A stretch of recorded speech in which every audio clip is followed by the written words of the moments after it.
Welcome to Inspired Edinburgh. Powerful conversations helping you reconnect with your purpose. I'm Elliot Reeves and my guest today is Luke Robertson. Luke is a record-breaking explorer, adventurer and endurance athlete. In January 2016 you became the youngest Brit and the first Scot and one of only 20 people in history to ski solo, unsupported and unassisted to the South Pole in Antarctica, covering a distance of 730 miles and spending 40 days completely alone. You became the first person in history to ski to the South Pole with an artificial pacemaker and also the first to do so after undergoing brain surgery. You're a TEDx and motivational speaker, as well as an ambassador for Greener Scotland, Marie Curie and the Polar Academy. Incredible. Luke, it's an absolute honour to have you here. Thank you. Welcome to the show. Thank you very much. You're absolutely welcome. We've been trying to get this planned for a little while now, and I'm glad it's finally come together. It's finally happened, yeah. It's great to be here. Thanks for having me along. You're absolutely welcome. Okay, so I'd really like to start, I suppose, by just talking a bit about your background, kind of where you grew up and what you were like growing up. What it was like growing up, you'd have to ask my parents that. So I was actually brought up on a farm in the northeast of Scotland, just between Aberdeen and Stonehaven. So a very kind of rural upbringing, always out and about on the farm, causing trouble and kind of exploring from a young age in the woods and making dens and things. Cool. The first sort of adventure we went on probably as a family was when my parents decided to go over and live in France for a year and a half. Just pack up the car, myself and the dog, and just move off to France for a year and a half. And I went to a French school over there, so I spent a year and a half in a French school as opposed to going to an English-speaking school. So that was, a pretty interesting time when you get dropped off at the first day of school and no one else can speak English and you can't speak French. So it was being thrown at the deep end, but it was a great experience. And then we came back and my dad farmed again in Scotland, and then I went to Mackay Academy in Stonehaven and onwards from there. So okay, excellent, good intro. I've seen your LinkedIn profile. You dabbled with student life a fair bit, shall we say? I did, yeah. Taxes. I didn't fancy paying taxes as long as possible, but no. In all seriousness, I've always enjoyed learning. I went to Glasgow University to study history and French for 4 or 5 years, and I loved it to bits. I loved the subject of history, but I didn't necessarily want to go on and become a teacher. I didn't think I'd be very good at it. And so I went and studied geophysics and meteorology at Edinburgh for a couple of years. And then as a summer job, I ended up doing finance in London, and I enjoyed that, to be honest. I thought it was quite a lot of fun. So I came back up to Scotland, did a master's in investment and finance, and then started working and eventually paying back those taxes that I'd taken from the taxpayer for far too many years. So it was probably far too long studying, and my parents would say that anyway. And you've worked in finance since then, is that? I have, yeah. It's been almost 6 years now, actually. So for my sins. So a bit too long, but no, it's been enjoyable. Met lots of great characters, lots of good friends as well. So I certainly wouldn't have changed it. It's good to hear. Good stuff. So, obviously, per the introduction, you have had, I suppose, health difficulties, shall we say, and kind of overcome a great deal of adversity with that. Your pacemaker, what happened there?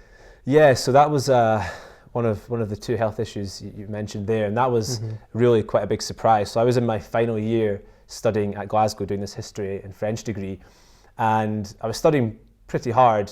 Probably due to lack of studying for the prior 4 years, but to try and for the final exams, the big push. And I noticed that my heart felt like it was skipping beats. So I went along to the doctor and just mentioned it in passing and said, I'm studying hard. Is it a lot of, perhaps it's pressure, strain and things. And he said, well, let's put you on a 1-day ECG just to make sure everything's okay. So I went on a 1-day ECG to monitor my heart.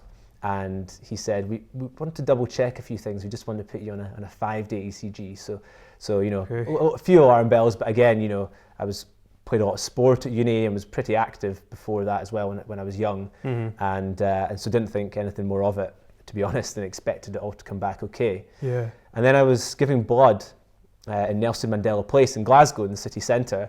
And I was trying to give blood. And they said, are you waiting on any hospital results? And I said, just one, to look at potential any heart issues, and she said, no, you can't give blood.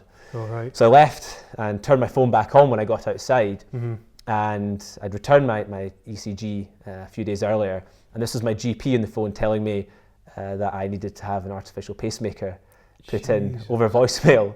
Wow. So because he needed to get in touch with me but couldn't because I was inside trying to give blood. So that was a bit of a shock. The only person that I knew who had a pacemaker at that point was my granddad, who is now sadly passed away, but he was over 90. Mm-hmm. And so that didn't fill me with huge amounts of confidence. Mm-hmm. And I started Googling, as most people do, and checking to see what could actually be wrong with you. Yeah. And it's never a good idea because a lot of people like to be doctors online. And so reading that, I was pretty worried. And then it wasn't until I went into hospital that the doctors that knew actually what they were talking about told me that it was a lot more about what I could do rather than what I couldn't do. So yeah, it was only, so that was about a week before my final exam. So I went and studied and took my final exam, and the next day I had my pacemaker fitted.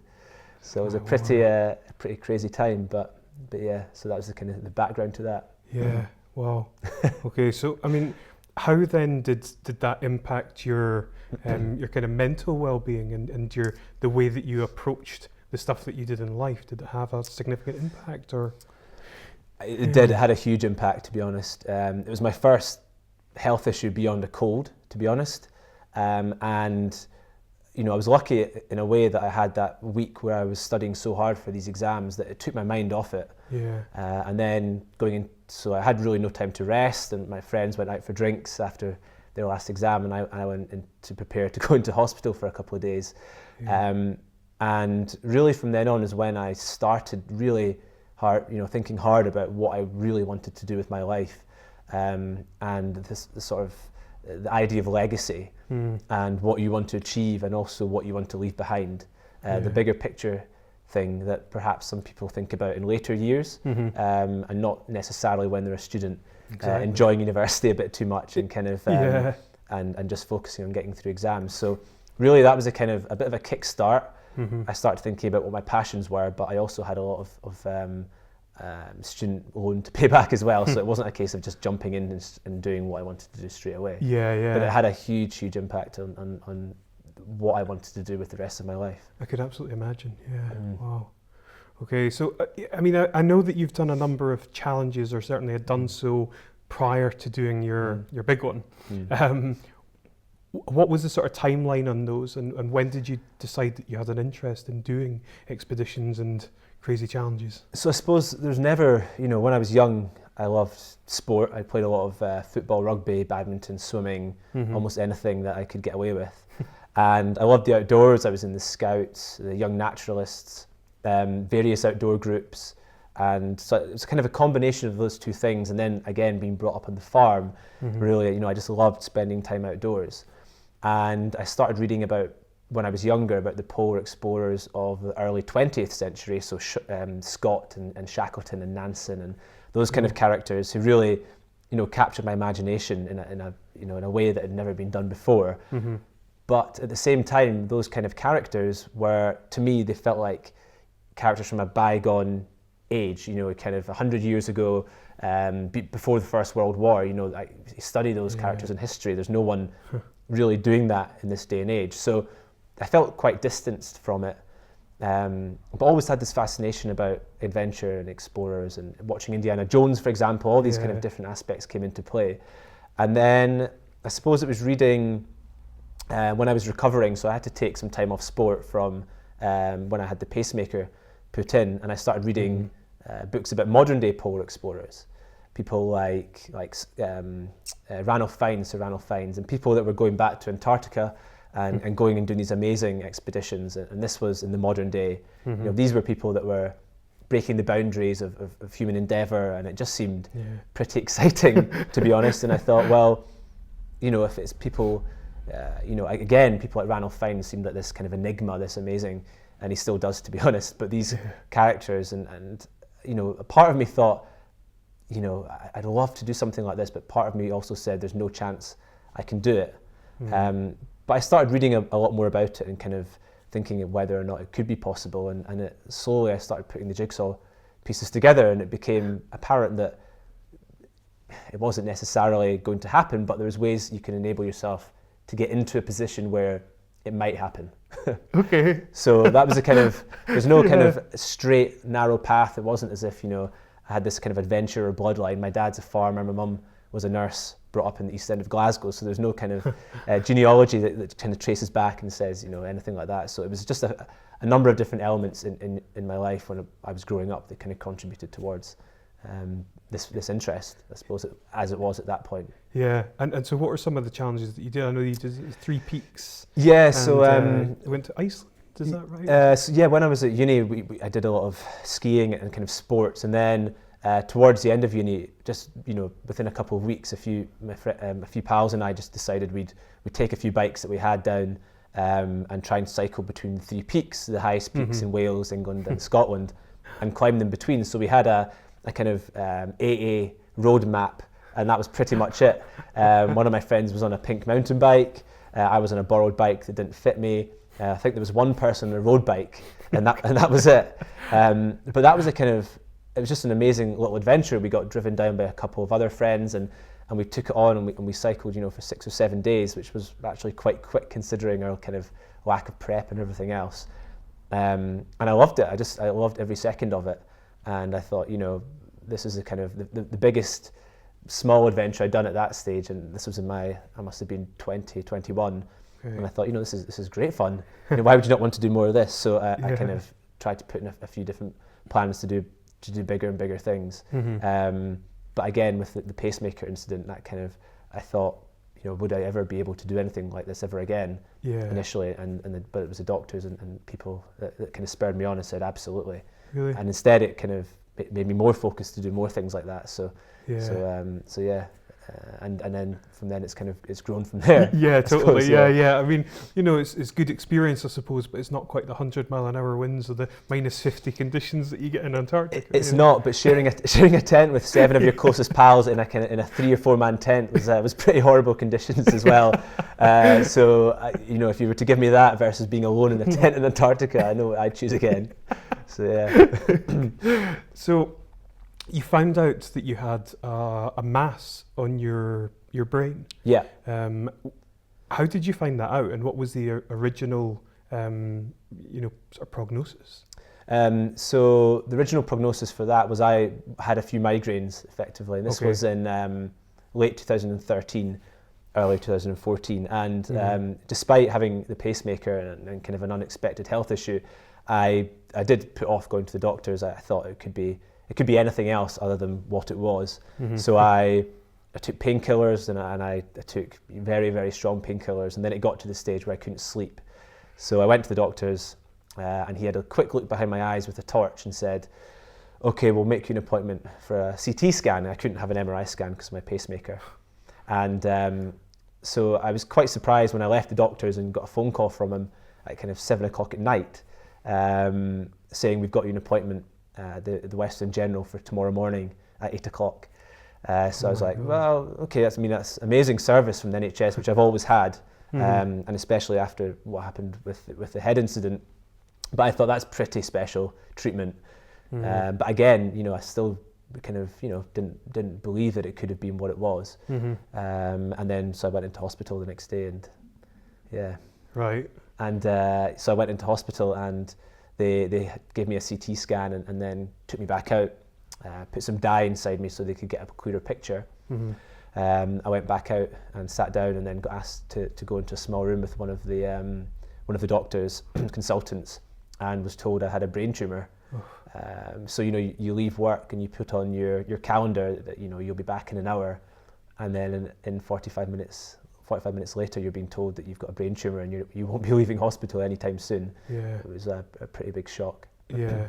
And what was the treatment, and how did they kind of explain to you what was going to be happening? So I mean, they were absolutely amazing throughout, the doctors, nurses. I mean, it was just completely humbling, the whole process. So initially it was a bit of a shock. I went into A&E.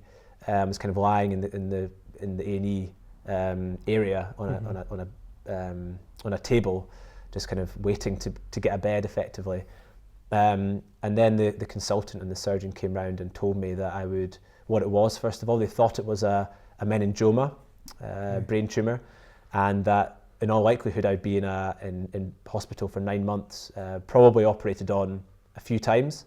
The first, because of the complexity of it, where it was as well, it was right behind my eye, so it'd be quite difficult in terms of not losing my eyesight. And best case scenario was, probably, as I said, about 9 months. So they would have to do a few operations, probably leave sort of part of my skull open, and that would be it for quite a long time. So, it was life just, bang, big change. And I spent the next 10 days in hospital just trying to understand and trying to understand what was going on and try to process what was going through my head, which my friends and family were amazing and helped with so much. What was going through your head? I was kept pretty busy, so I tried to keep busy myself and also friends and family. I didn't want to see any visitors because I told them that I would see them when I was fit and well. I didn't want the kind of sympathy. I don't take sympathy that well. I kind of like just to get on with things if I can. And a lot of it was coming back to that point I talked about before, about having the pacemaker and the legacy, and thinking, again, this is a pretty big thing to happen. What if this is it? Have I done everything I want to achieve? Have I touched on anything I want to achieve at that point? And the answer was probably no. I wanted to do a lot more. I felt I'd had a fantastic life, amazing friends, family. Couldn't have asked for any more, but there were things personally I wanted to achieve and leave behind when time's up. And I didn't feel it was my time. So I kept that in the top of my head, and also I tried to focus on the bigger picture as well. So I tried to focus on what I wanted to achieve and what I'd been planning for quite some time, which was trying to get myself to the South Pole. So in the intervening years between the pacemaker and the brain injury, sort of 4 or 5 years, I'd been planning this trip and trying to put into place the logistics and try to understand how it could be made possible, which was no mean feat.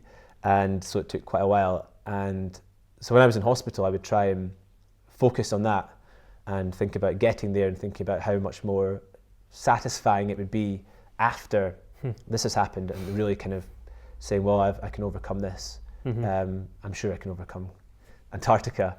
And I remember watching the sun from outside my hospital bed that was setting behind the Pentland Hills just to the south of Edinburgh, and thinking, one day that sun is helping me just now, just focusing on that, and one day I want that sun to be the thing I see at the South Pole.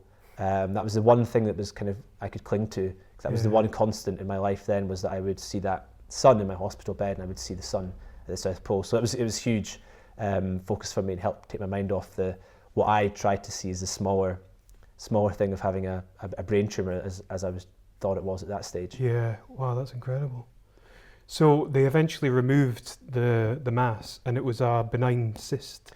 Yeah, so I went under the knife, as it were, and I woke 5 hours later, pretty drugged up, to say the least, in intensive care, where I spent a few days.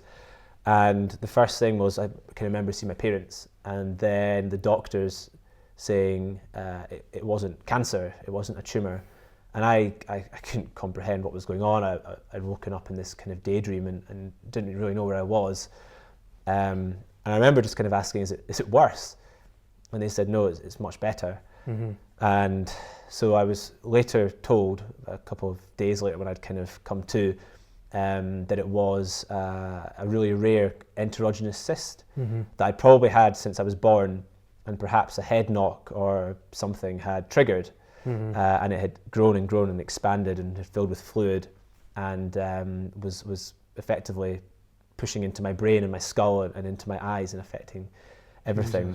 So still very, very, very critical and very serious. But I was told, if everything went well with the recovery, the scar, the sort of big 12-inch scar that I've got on my head, that I'm lucky enough just now to have some hair to cover, that recovery would be hard, but it was much better than the 9 months I was told. So it came as a big shock, and took me a while to get over. The sort of emotions that were going through my head at that point, the sense of kind of surprise and sort of delight, just something I couldn't comprehend. This was so rare that I honestly just couldn't believe it. But then the sense of guilt at leaving behind the people, the brain cancer patients in the brain cancer ward that I had befriended and had expected to be in hospital with for some time.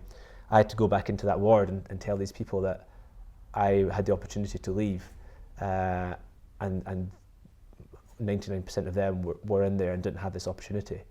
Was a real swing of emotions. The reason they didn't tell it was a cyst was because of the MRI. So I couldn't have an MRI because of my pacemaker, so it couldn't pick up the material that was in the actual mass. If I'd been able to have an MRI, I think, I'm definitely no doctor, but I think they would have been able to find out actually what it was made of, and would have been able to see it wasn't a cancerous tumour. So I went to, a couple of months later, I went to a procedure where they test future surgeons, and none of them guessed what I had. They all said it was a brain tumour. So there was no mistake at all. It was just a completely unique situation of something very rare, coupled with the fact it was a CT scan as well. So, another life-changing experience, but one I felt very incredibly fortunate to come out of, and again, just very, very humbling experience overall. Completely. But I mean, again, a sort of massive life-changing event to happen when you're that age. And kind of a sort of carpe diem realization that, like, my days are kind of numbered. And I should probably make the most of it. Exactly. So the recovery was hard. I spent a couple of months at home, and I was just so tired the whole time. And generally, I'm a pretty active person. I don't like sitting around for an hour and a half doing this. I'm joking, this is great. But I find it hard to sit down and just relax at the best of times, which is probably not a very good skill to have. So I found that quite tough, and not being able to exercise and do things. But again, I kept telling myself how lucky I was to be out of hospital. And then after 6 months, I went for a checkup and was told that it was an all clear. So I go for an annual checkup to make sure there's no regrowth. And that same night, I rebooked the training trips to Norway and to Greenland to train for polar training. So that was a bit of just a magical moment, being able to go back and book those flights. And I told myself, it spurred me on even more to go ahead and do this and show people and hopefully help people overcome their own challenges and do whatever they want to do in their own lives. So a huge surprise, but in hindsight, probably gave me the kind of added desire, the passion, the strength to believe in myself that I would like to think I had before. But now I was pretty confident that I had it. If I could get over that, and especially with the people that inspired me in hospital and my friends and family, again, that I had so much motivation, it just kind of doubled my desire to go and achieve my goals. So. It's quite a catalyst. Exactly. Amazing catalyst. Okay, but how on earth do you go about preparing for such extreme conditions? Like, I can't imagine that's straightforward. Scotland's cold, but it's not kind of polar cold. So, from a psychological point of view, to be honest, it was okay. So I'd read a lot about people that had come back and been, very, very insular when they came back from the pole, if they'd done a long trip by themselves solo. So I was quite aware of that, especially I'd asked my girlfriend, then my fiance, just before I left for the South Pole, to marry me. So I knew that when I came back, I couldn't be a strange character. I had to kind of, just be as a normal person as I could. So that helped me focus as well. And then, again, that experience in hospital really kind of focused me and focused my mind on having this strength to overcome difficulties in your life, and the inspiration I took from the people that I met in there, the Marie Curie nurses and the patients and everyone like that. And then the actual training was a combination of going to, as I mentioned, going to Norway and going to Greenland to make sure not only that I could do it, but I actually enjoyed it. And I wanted to do it because there's no point going to Antarctica and then finding out that you don't enjoy it because you're there. It's a bit too late to turn back. So, so that was a kind of physical training. And then it was lots of weights training and kind of long distance runs and those kind of things. And then, loads and loads of spreadsheets and lists and contacts and emails and and everything else that's required. That's really the kind of bit below the iceberg when you're doing an expedition. The iceberg, as you know, folks, and the bit beneath is the huge bit that kind of nobody sees, and it's the hard work, and the top bit's the kind of expedition itself, which is the kind of is the fun bit. But yeah, so incredibly busy time. I was working full time as well, so helped immensely by Hazel, again, girlfriend and then fiance at the time, who believed in what I wanted to do and backed me to the hilt and made it her dream as well as mine. So I couldn't have done it without her, without a shadow of a doubt. That's brilliant. So it was a real team effort. Yeah. So once you got there, how would you describe or articulate what it felt like? Just to Antarctica or to the South Pole? I suppose, I mean, it'd been so busy in the build-up, you know, so I left work on the Friday and took a sabbatical, and we left for Chile on the Monday. Some of the kit had been flown out before, and then in Chile, in Punta Arenas, the southernmost city in the world, we spent, you know, loads of time in a warehouse, romantic getaway, you know, in this warehouse for 18 hours a day. And then I was off to Antarctica, and everything happened in a complete whirlwind. Everything happened so quickly, such little time to think about what was going on. And then I got there and it was still busy, and people were asking you questions, and you had to go through the whole safety aspects, and then you kit checking again for the final time. And so it was really, really busy time. And it was really only when they kind of said, you know, you're good to go, this is it. I thought, well, I've got nothing else to think about now. Everything I need is with me. And flying over Antarctica, flying over the sort of to the start point, which was quite a short flight, a half-hour flight from base camp, was really the first point when I thought, you know, this is it. There's really no going back now. You can always drop out of base camp. You know, it's not the best thing to do, but this is really it. I'm about to be dropped off by myself. So many people have helped me get to this point, and now it's really about me trying to repay all this energy that people have put into this for me, and achieving this goal, and inspiring all these people that have emailed me and everything like that. So yeah, that was the kind of first moment when I actually grasped the severity of the situation and thought, you know, what the bloody hell am I doing here? So yeah, that was kind of the first point where I thought, wow, this is happening. And whilst doing it, I mean, how can you possibly go about handling the level of isolation and the fact that every day it must just be white everywhere, and the next day when you wake up it's just going to be white everywhere, and it's just you walking? Yeah. You know? It sounds like you've been there, because that is actually what it's like. You know, that is not a word to lie. And it's difficult to talk about a trip like that because there's nothing to see. It's all, what goes on in your head is much more interesting than actually what goes on around you. So for me, I think the key things that really helped me kind of get through the whole situation were having, again, that bigger focus and that motivation and that determination and that kind of accountability that I'd raised so much money for Marie Curie. So I'd set my original target at £25,000 fundraising.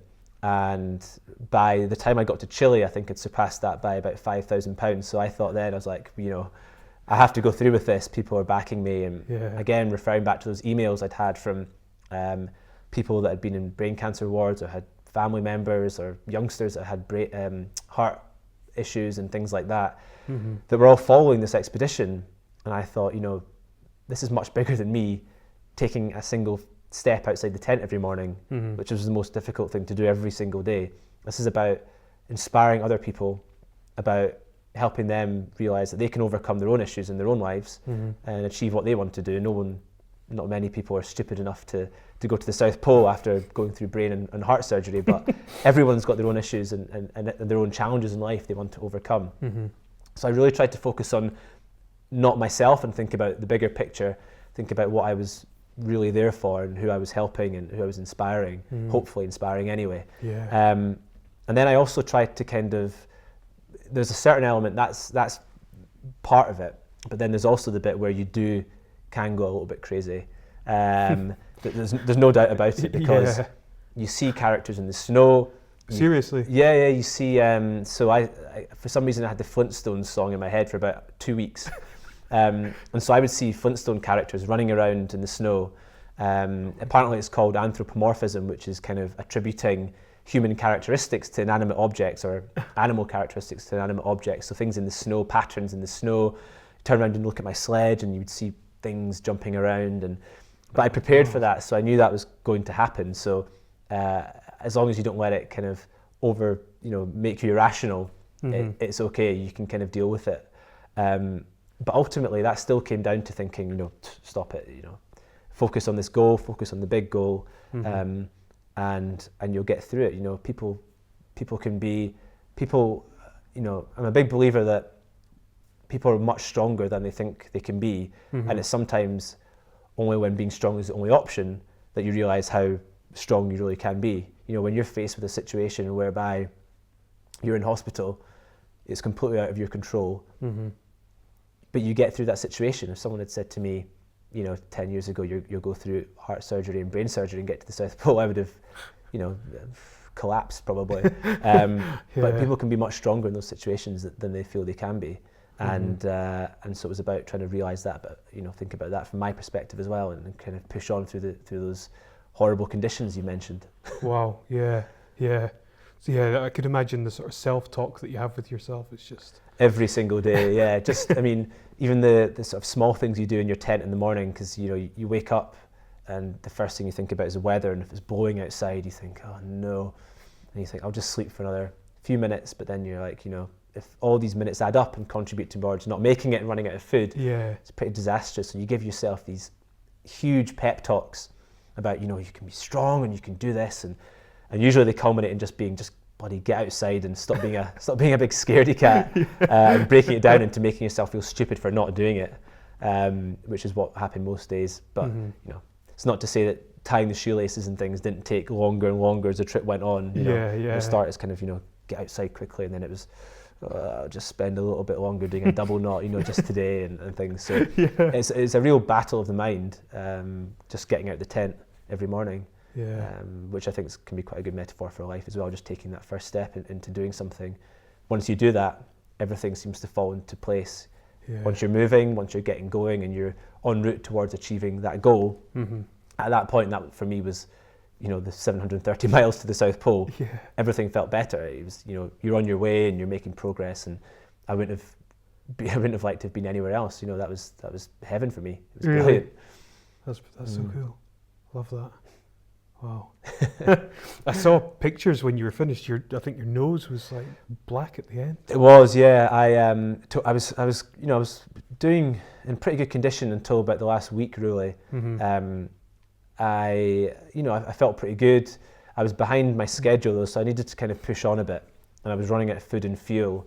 So I made the decision earlier on in the trip to drop some breakfast, because you get obsessed with the weight of your sledge when that's all you're pulling, like completely obsessed with it. And so I wasn't able to eat all my breakfast, so I thought, I'll dump half my remaining breakfasts and I'll still be able to eat. And then the very next day my metabolism caught up with me, and I was starving pretty much the whole rest of the trip. And so towards the end I was putting in longer and longer shifts, not eating enough, so I was getting colder. And so I started to feel a bit of frostbite in my fingers, my nose, and then it got pretty bad. At one point I was about 100 miles from the pole, and I'd been averaging about 16 miles a day, so I was about 5 days away from the pole, max with the amount of food. I was down to half rations. And I sat and I'd mistimed. I wanted to get to the top of a hill at the end of the day. I mistimed it and got to the bottom, because of your eyes play all sorts of tricks on you in Antarctica. And so kind of put up the tent, and this huge, this wind was just howling down this hill.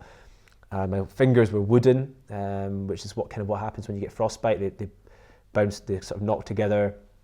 I looked at my nose and it was starting to go red and a bit black. And I was like, I've got frostbite, and I can't warm myself up. I can't get enough food. Just can't get enough calorie intake. I've been calorie deficient throughout, and I was absolutely shattered, and I had to up it from 16 miles to at least kind of 20 plus miles just to get there. And the weather was really bad. The katabatic winds from the pole were ferocious, and that was the sort of crux moment of the whole expedition. That was you have to do this now or never. And that was probably the worst part of the whole trip, kind of just the very end there when I spotted the frostbite and things. And then I got to eventually when I got to the pole, and it was it was not in the best state, but it's looking not too bad now. A little bit of a red nose, especially after a couple of whiskies, but it's but so doesn't. I think everyone gets that anyway. So. Did you ever think about quitting? No, I can honestly say no. I think that if you're out there and you think about quitting, you perhaps, it's a tough question. I never thought about quitting because I wasn't enjoying it or because I didn't think I would do it. Mm-hmm. I had so many motivational factors and so much going on back here and thinking about the people that were following me that it would have been an incredibly tough decision to stop. Even at the stage where I had to do my last section, I covered 45 miles in sort of 2 days and didn't sleep. So I did about 45 miles in 40 hours on zero sleep. And that was, I was sleeping on my ski poles. I'm too scared to sit down on my sledge in case I fell asleep and didn't wake up. But even then I thought, I have to do this. I'm so close here. But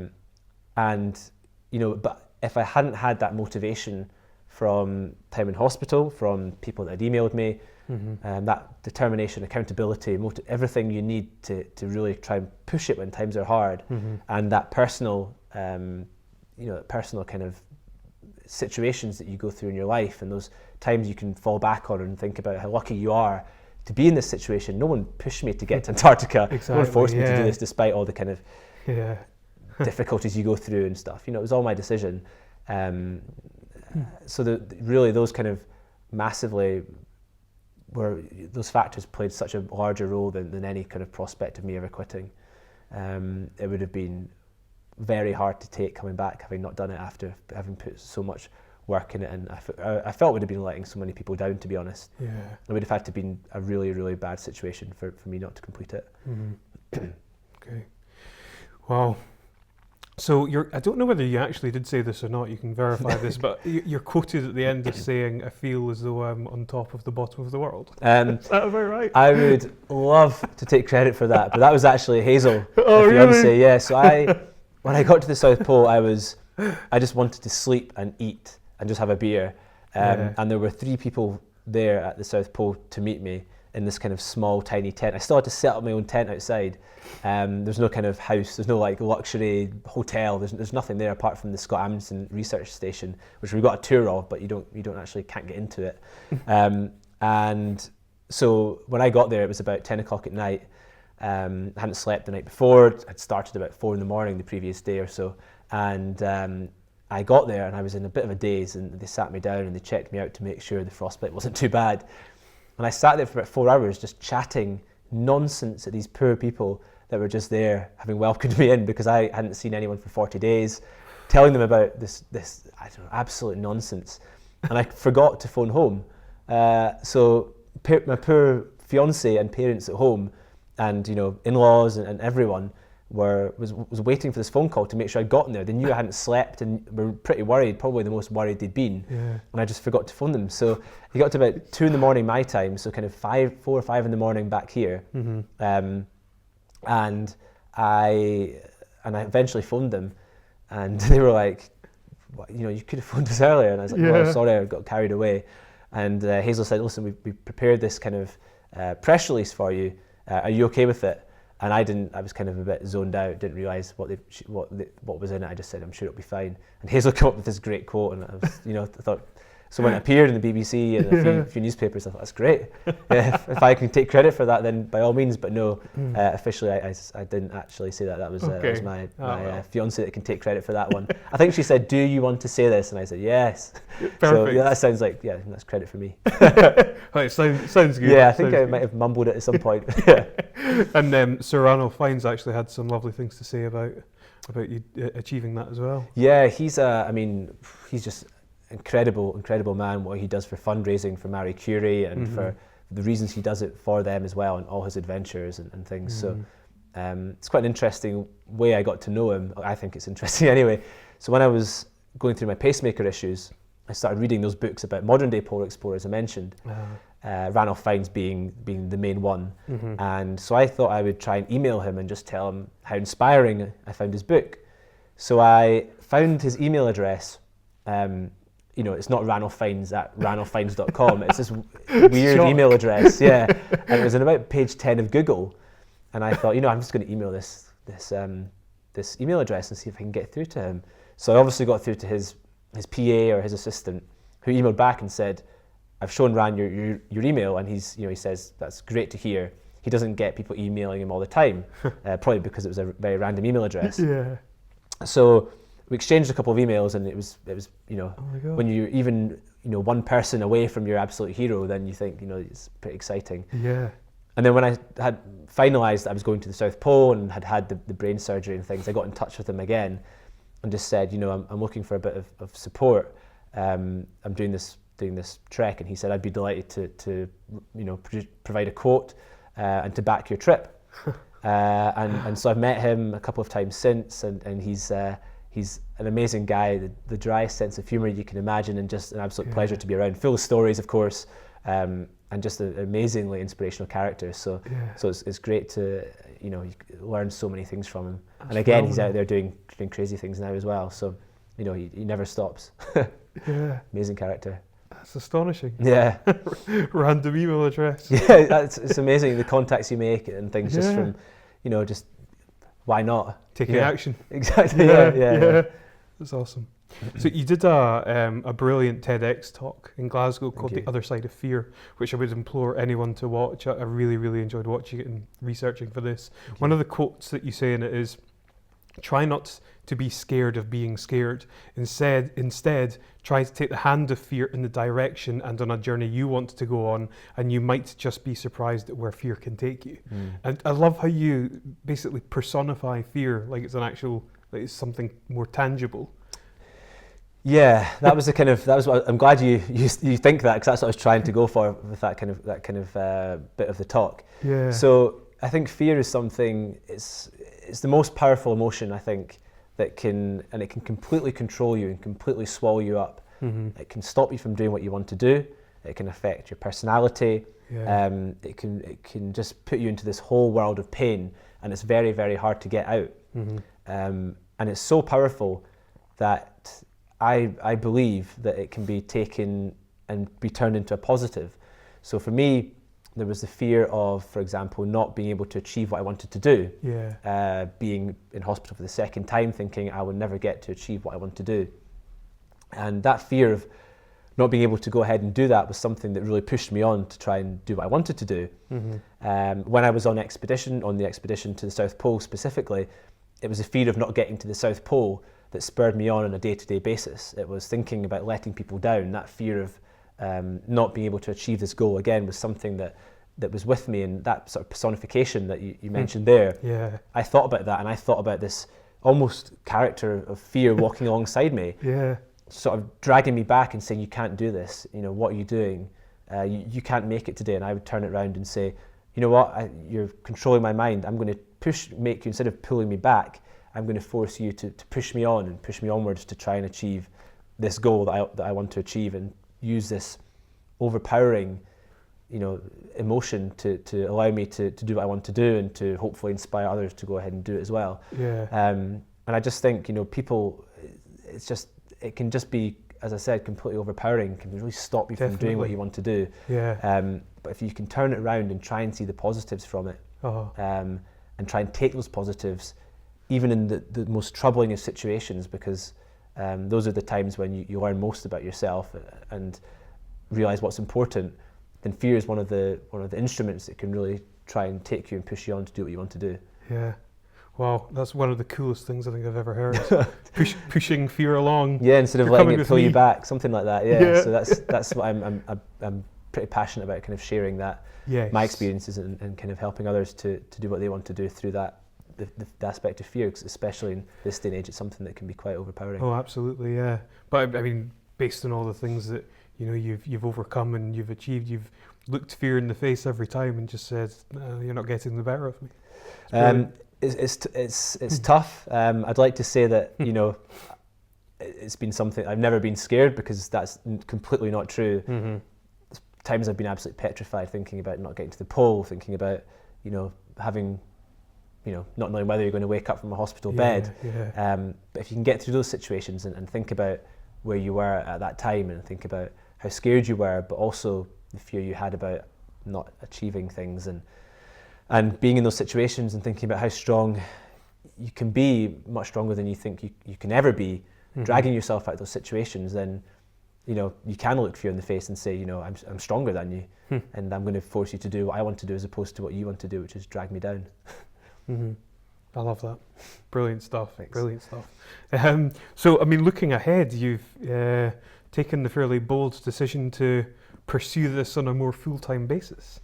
Yes, but talking about fear, this is probably the scariest thing I've ever done, which is leaving, you know, quite a relaxed, well, quite a, you know, a job, a comfortable living, and following my passion. In some ways, it's the most obvious thing to do, and, you know, the scary thing, a much scarier thing would be to look back in 20, 30 years' time, if I'm lucky to be around that long, and I look back and say, why did I not do that? That kind of far outweighs the fear of not doing this, you know, the fear of not actually going out and doing it. So yeah, I've decided to try and make my passion a full-time job, and to try and go out there and share the stories, and try and help others, and get involved in a lot more charity work and things, and try and do what I want to do, and do what I would like to potentially be remembered by my friends and family as someone that did what they believed in and did what they were passionate about, but also at the end of the day did something that helped others and helped the world we live in. So yeah, I'm trying to do anyway. Yeah, no, it's such a brilliant like raison d'etre, you know. I just think it's absolutely amazing, and you know, I'm not trying to go to the polls, but it's very much the message that I'm trying to get across in doing this. So yeah, power to you, Luke. I think it's fantastic. Thank you. So yeah, I mean, you've got a number of plans by the look of it for this year. And I won't hold you to any of these, but from what I've researched, you want to travel the length of Alaska, you want to participate in the Marathon Des Sables across the Sahara, you want to climb Mont Blanc, and you want to do an Ben Nevis Ultra 110 kilometre.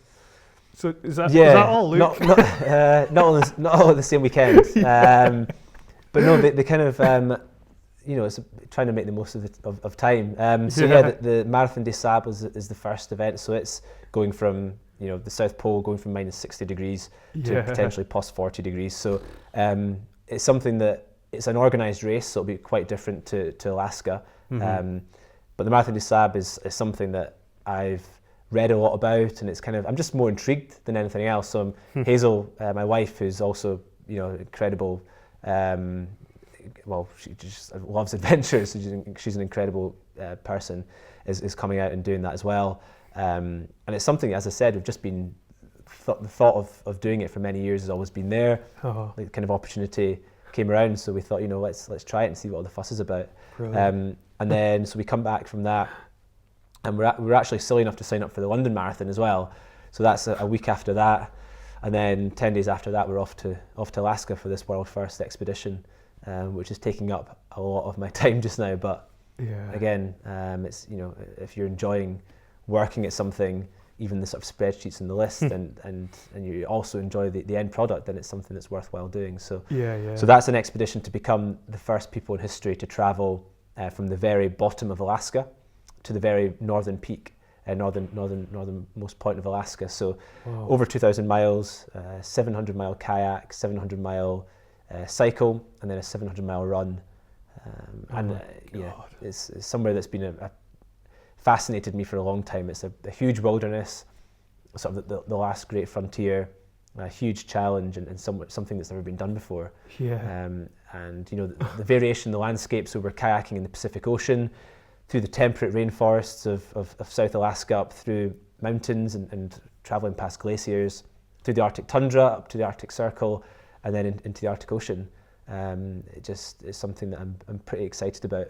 And again, it kind of aligns itself with what we want to do, which is help people be inspired with the outdoors and all the learning aspects that can be entailed with outdoor learning and exciting learning, as it were, getting kids excited about the outdoors, and also bringing in maths and English and science into this outdoors learning, and again raising money for Marie Curie as well. So, and then yes, we come back and it's climbing Mont Blanc in France, and then off to do this 110 kilometer ultra up and down Ben Nevis. So yeah, it should be a pretty busy time, but also pretty exciting, and again, just feel incredibly fortunate to be able to do any of these things. Be fit and well, and just have the opportunity to do these things. Just very lucky. I mean, you've raised a phenomenal amount now for Marie Curie. I mean, certainly based on the last thing I saw, it was over £74,000. Yes, yeah. So what are the causes that you support, and sort of why are they the ones that you've chosen to? So Marie Curie, firstly, so they helped out my uncle when he was diagnosed with terminal cancer 5 or 6 years ago. So I found out a lot about the incredible work that Marie Curie nurses do for that palliative care. The NHS is amazing, is absolutely incredible. Through all my operations and difficulties, I've used up my fair share of NHS funds, and I can't speak highly enough. That's great to hear, yeah. But the palliative care is something different, this sort of end-of-life care. And so that's where Marie Curie step in, and so they've been incredible in helping out my uncle and a few family members from friends as well. And then it was when I was in hospital and speaking to patients with brain cancer that visited the Marie Curie centres and knew people that did, and knew of the nurses and the amazing work they did. I thought this is who I want to raise money for, and so I've continued to do so for the last couple of years. And it's when we talk about inspiration, it's really the patients in hospital we've talked about, who are hugely inspiring, but also the doctors and the nurses of Marie Curie who go in and deal with people during the toughest time you can ever imagine. The energy they put into that job, and what they have to go through, the nurses themselves, and the emotional attachment they must get to some of those patients, and how they look after them. The friends, the family of these patients as well, is just so inspiring. I visited the hospice on a number of occasions in Edinburgh, and it's every time I go in, it's just the most humbling thing, and the most motivation you can possibly get from anything. So that's why I chose and continue to be an ambassador for Marie Curie, something I'm hugely passionate about. And then I also support the Polar Academy, which is an amazing concept, an amazing charity. So it's run by someone called Craig Matheson, who's now a really good friend. And he went to the South Pole in a guided group in 2004, I think it was, and also went to the North Pole as well. And he set up this charity, and they take youngsters, so they take people from Scotland on an expedition to Greenland. So he goes through a training process with them and an interview process with them, where he picks out the children that perhaps he thinks speaks to the teachers as well, and picks out these kids that he feels have much more to give, but perhaps don't have the confidence to do so, and perhaps are getting a little bit left behind. And so he takes them through a physical training process, a mental training process, and they go on a real expedition up to Greenland, out in the wild for 2 weeks, and they come back, and the things that these kids learn about themselves, every kind of possible skill you can imagine learning, teamwork, confidence, entrepreneurship, everything you can imagine, any skills that you'd want to take into business or through life, are learned on these expeditions. So I'm a huge fan of his, and what he's doing as well. So that's something I'm hugely passionate about. Speaking, listening to these children that come back and how it's changed their lives forever, from what he does, is just hugely inspiring. So that's another cause I'm very proud and very honoured to be able to support. Yeah, fantastic.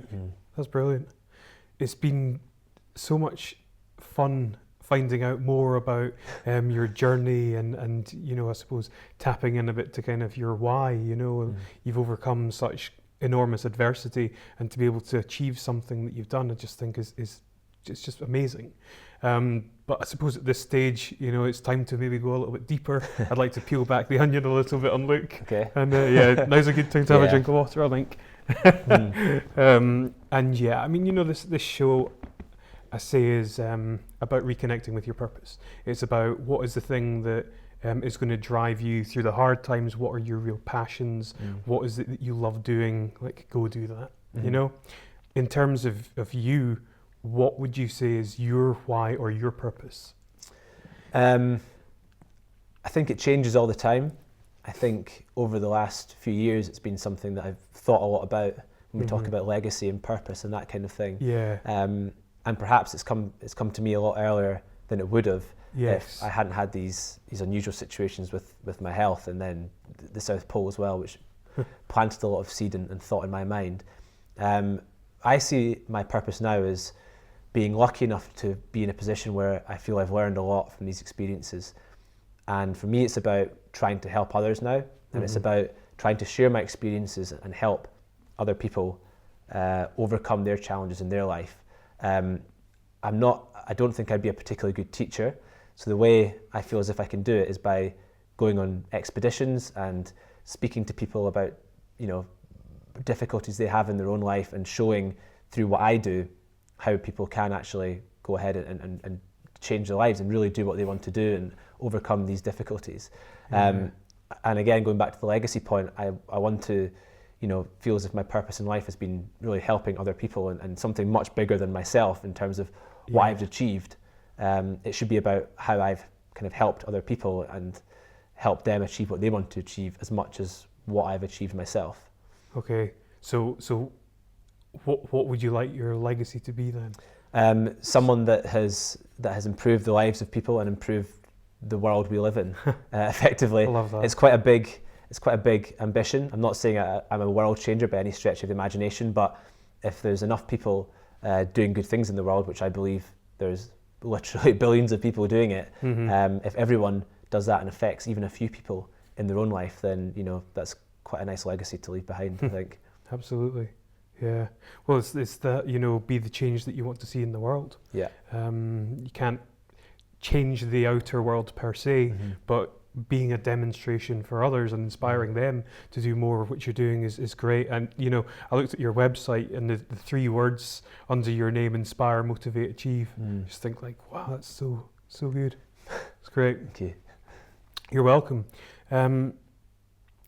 We spoke a bit about this off camera earlier, and I would like to talk about it a little bit. And it's, when you're the youngest Brit, the first Scot, you've got all these kind of accolades and things. How do you taper your ego, or kind of manage yourself relative to all these achievements? I think there's a few different ways to look at it. The first is relativity. What I've been lucky enough to achieve with the help of lots of other people is quite insignificant compared to what people achieve on a daily basis. Nurses, doctors, people that really are helping people from 9 to 5. And so when you put yourself in that kind of bracket, what you're doing is perhaps somewhat irrelevant. So that certainly brings you back down to earth as well. My wife Hazel, she would never let me have any kind of ego in the best possible way. So she would certainly drag me down if she thought I was in any way getting too big for my boots. I've always tried to remain pretty humble in life. Going through those experiences in hospital, for example, I'll always say were the most humbling times of my life. When you're lying beside people that are in a much worse situation than you'll ever be in, you realise how lucky you are, and there's absolutely no space to be in any way arrogant or big-headed about everything. Yeah. We're lucky to be on this earth. We're lucky to be who we are, and there's absolutely there's no space to be anything but helpful and to try and improve the lives of others.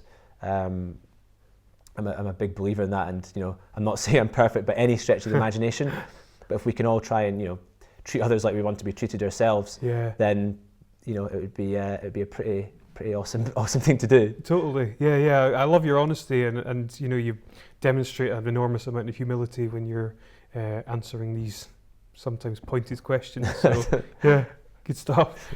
How do you define success? I think everyone defines success differently. Everyone has different goals. Just from a personal point of view, for me, it's happiness.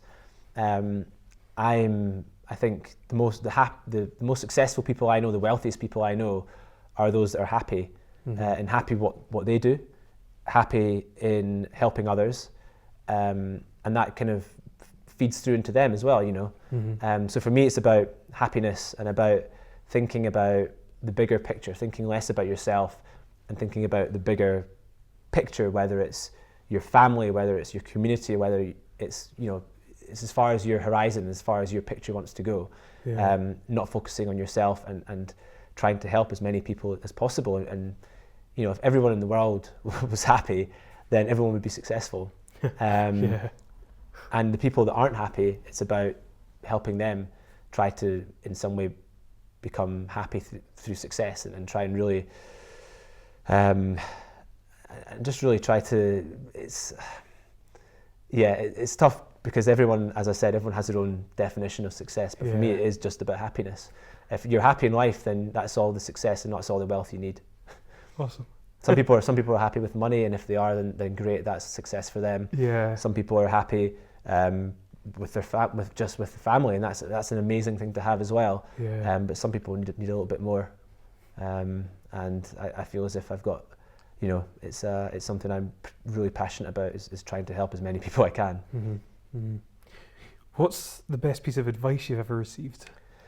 The best bit of advice, probably focus on what you can control, recognize what you can't control, and be astute enough to know the difference between those two things. There are things you can't control in your life, things that go on around you that you have absolutely no control over.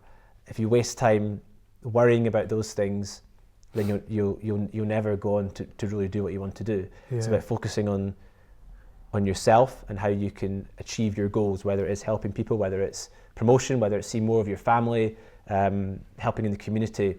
It's about focusing on the things you can really change. And that's what I've tried to do, is try not to worry too much about things you can't control and focus on what you can. That's probably the best bit of That's information I've fantastic received. advice. Yeah, definitely. It's funny, I wrote down another quote from your TED Talk, and I'll cut it short for the sake of demonstrating what you're saying, but you say, when I was in hospital, I focused on what I could control, my outlook, my approach, and my attitude. It's like absolutely what you're saying there. Yeah, so, you know, when you're in hospital, when I was in hospital, is, you know, you're dealt this card and you can't change it. That's, the doctors have said, this is happening. If you want to have any chance of surviving, of getting out of this needs to happen. So you put that to the side and you try not to worry about it, and you think, I can't control that. What goes on here? I am now in the hands of these incredible doctors and these amazing nurses, and you know that they'll do their best for you, and you're putting your life literally in the hands of someone else, but there's nothing you can do about it. So at that point, you have a decision. You either worry about that and worry about the future, or you try and worry less about that and worry more about the future and try and change whatever you're worried about, or try and focus on what you can change about it. For me, as we talked about before, that was focusing on the South Pole and focusing on what I wanted to do with the rest of my life. I could change that. I had the ability to go on these trips and to try and help people and try and inspire people. I could do that. I couldn't guarantee I was going to wake up from the operating table. I couldn't operate on myself. That was something completely out with my control. And that was the best thing. That was from my mum, actually told me that. Really? And that was one of the most helpful things I've ever had throughout my whole life. Brilliant. If you had the opportunity to speak to the 20-year-old you, what would you say? I don't know if I'd tell them what was about to happen, because it would have probably scared them. You know, I would never have any regrets. I've been lucky enough to be around amazing friends, amazing family. I would tell my 20-year-old self just to to focus on what's important, which I've always tried to do, but perhaps didn't do quite then because you're a student and you focus on having a good time quite a lot of the time. Yeah. But you know what? I wouldn't give any advice at all. I would let myself just play life out as it has, and if it had happened a different way and I hadn't gone through this, I'm sure I would be doing something that I was enjoying and I was passionate about as well. It might have not gone down the exact same avenue. I'm sure it wouldn't have. But ultimately, I'm a huge believer that if you're happy with the life you have just now, in any shape or form, family, job, anything like that, which I'm incredibly lucky to say that I am, then I wouldn't have changed anything that's happened in my life. So I would not have told my 20-year-old self to change anything. And if you're not happy with your life, which has happened to me in the past, then, again, comes back to the point of focusing on what you can control and saying, I'm not happy, why am I not happy? There's some aspects I might not be able to change, but I can control them. And I can focus on the things I can actually take control of and move forward with those and try and make myself happy and do what I want to do. Yeah. So I wouldn't change anything. I would just tell my 20-year-old self to prepare for what's about to happen. Yeah. Brace yourself. Yeah. There's a few surprises on the horizon. Don't worry about them. You'll get through them. Yeah. If you could change anything in the world, what would it be and why? Wow. Could get political here, but I think we'll save that for off camera maybe. Anything in the world. Clearly there's a lot of horrible things happen in the world. It would be great to eradicate poverty and eradicate illness and all those kind of things, but I'm not. It's just completely unrealistic. No one has that power, or it would have happened by now. Wow, that is a huge question. Anything in the world. I honestly don't. I can't think of, other than those huge things we've talked about. Yeah. It'd be amazing to kind of help millions of people at one time by finding a cure for various diseases that happen. Yeah. I don't think I would. I think the world would be a lot different place if someone was to come along and change one thing they wanted to happen with the world. I think people would lose individuality and perception, and we'd lose a lot of interesting things about the world. I think part of the most amazing thing about our planet is the diversity and the different characters and what goes on around it. So yeah, that's I can't think of one thing. No, sorry, that's a bit of a sort of boring answer, but apart from the thing that would help people the most, I think actually, do you know what, it would be, here's a different way of looking at it. It would be giving people the power to be more confident in themselves. If I could take every single person in the world and give themselves an ounce more confidence in themselves and not be dragged down by people or what people say or what people do, and have the confidence to do what they believe in and what's important to them, and to stick by those guns no matter how much people might dislike you or say you're doing the wrong thing or try and drag you down. So yeah, give everyone a bit more confidence in themselves. How's that?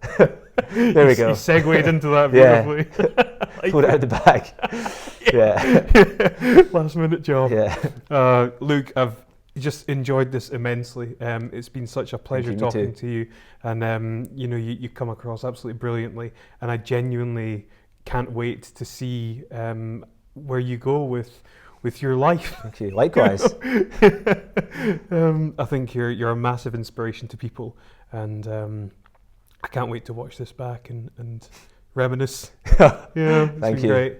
So thank you so much for your time. Thank you very much. It's been a pleasure. Thank you for having me along. Thanks, Luke. Cheers. Thank you.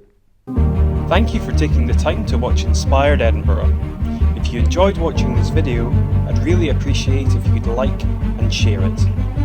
You can also sign up to our mailing list and social media channels using the details coming up on your screen now.